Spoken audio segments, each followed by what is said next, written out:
طبعا هنبدأ اللقاء مع أستاذنا والنغم الأصيل الشرقي أستاذ ملاحم وليد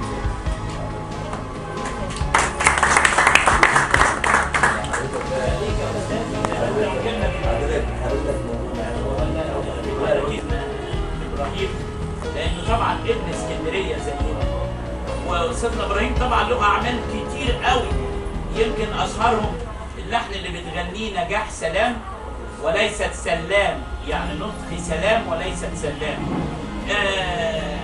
اللحن المشهور هو يمكن هيقول لنا حاجات عن الثوره، كلام جميل قوي يعني احنا قريناه، ويمكن احنا بقى ايه نشجعه ان هو ايه يجي لنا تاني وتاني.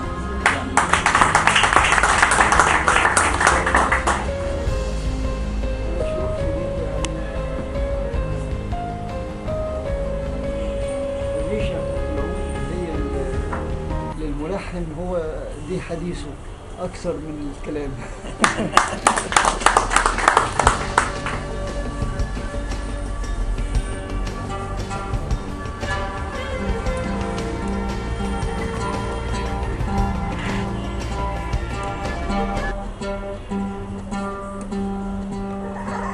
دي غنوة عملتها أول الثورة بتاعت 25